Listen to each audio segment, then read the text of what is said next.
An anti-vaxxer? So, yeah. Just saying. Way to bring it down. I'm just kidding. Well, as you can see, the moment when Joy Behar exchanged words with the Oscar-winning actor Matthew McConaughey, leaving him visibly puzzled. This sparked speculation among people that something unusual was happening between them. There's always a good day. It so happens I got a pedicure this week.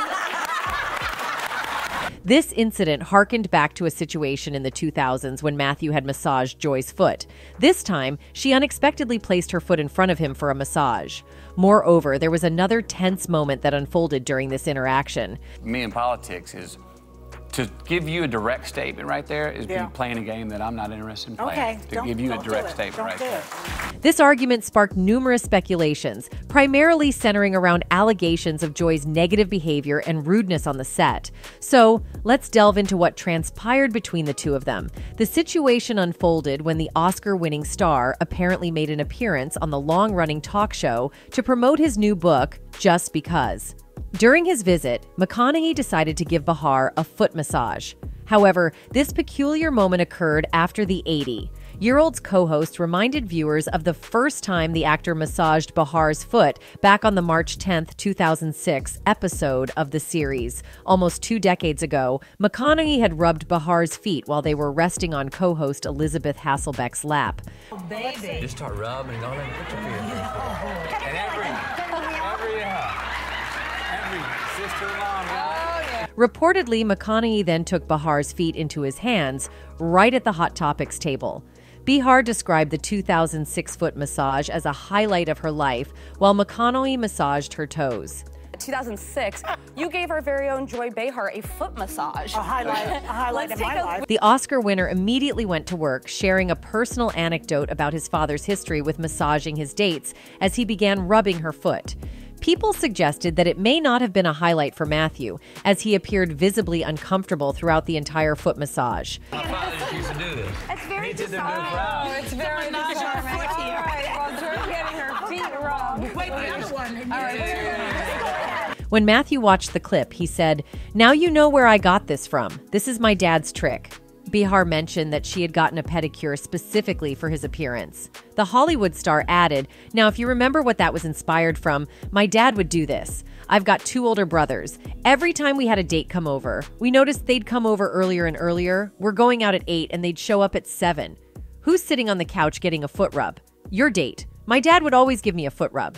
Behar was more than satisfied with his performance and jokingly suggested that reflexology could be his next career.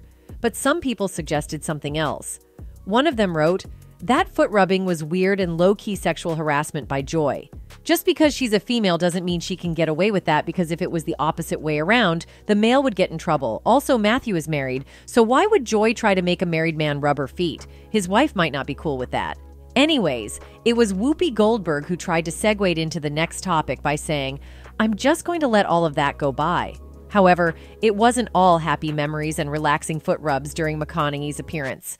Later in the episode, Behar and McConaughey shared a tense moment after the co-host claimed that the actor was anti-gun. Let me go through Do you this think you part of could my get timeline. elected in Texas being anti-gun? Do I think I could get elected in Texas being anti-gun? The comment came during a question about whether or not he thought he could be elected to political office in Texas. McConaughey has spoken about responsible gun ownership before. He responded by telling Behar that she was engaging in a game he was not interested in playing. Matthew further said, "As far as office, I will always measure what category I can be most useful."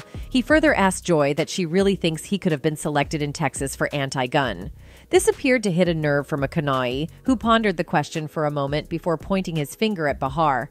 He mentioned that when it comes to politics, he avoids making direct statements and playing games he's not interested in playing. If me in politics is to give you a direct statement right there is be playing a game that I'm not interested in playing. Behar, who appeared visibly flustered, advised McConaughey that he had the option to remain silent if he chose not to speak on the matter.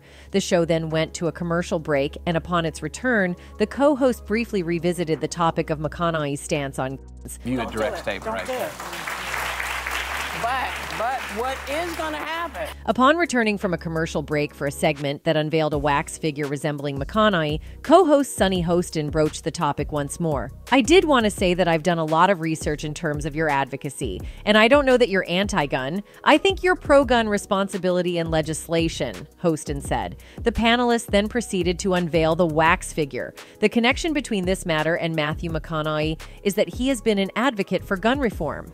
McConaughey, who was born and raised in Uvalde, Texas, witnessed a in 2022 in which 19 children and 2 teachers lost their lives.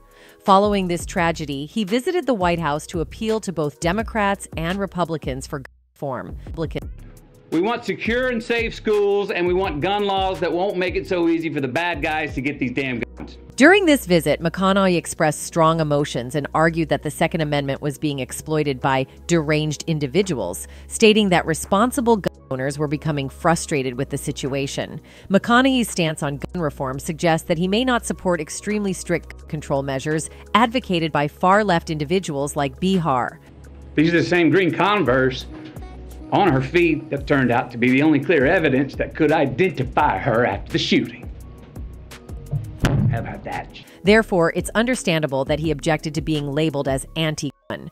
If McConaughey were to enter politics in the future, his positions on various issues, including gun control, would be a subject of interest and debate. Now, when he clearly cleared his stance, Joy still went on to discuss the topic. He's going to stick around because we got a big surprise for him coming up next. People said that his expressions totally explained what he was feeling at that time. Now, this is not the first time Joy has been rude and negative on the set. There are several tales of her behavior. These reports about Joy Behar's alleged rudeness and diva-like behavior behind the scenes have surfaced in recent months. It's worth noting that Joy temporarily took on the role of moderator for Whoopi Goldberg, who was absent due to illness. During her time as moderator, there were instances where she interrupted her co-hosts and abruptly shut down the show.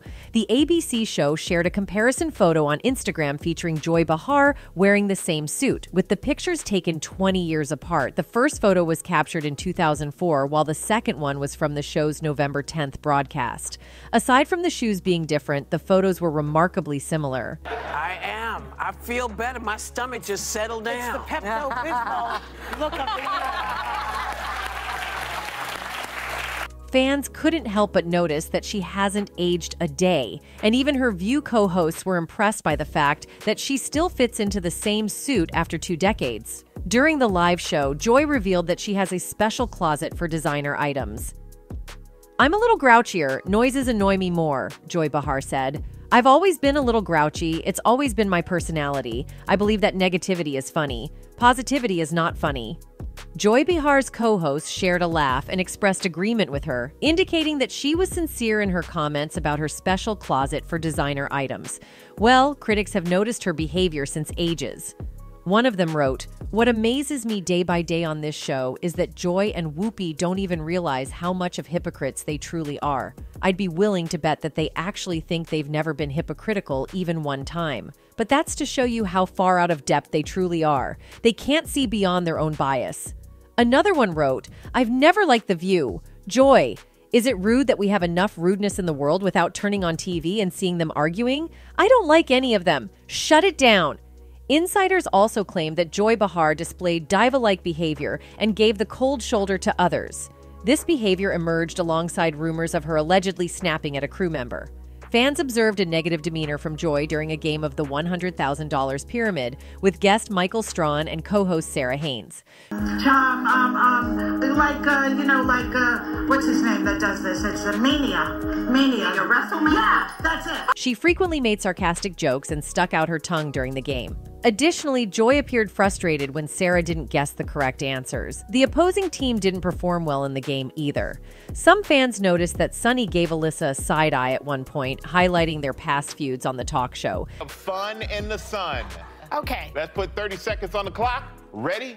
Go. You go out and an umbrella? No, you sit on the... The list of victims who have experienced her rough behavior seems endless. Reportedly, Joy has also misbehaved with some A-listers, including Kristen Chenoweth. During Kristen's appearance on The View, Joy Behar made an inappropriate joke that didn't sit well with viewers. Apparently, Joy thanked Kristen for coming on air, but then called her a little girl with a big voice and a big heart. That's it for today, folks. Until next time, goodbye.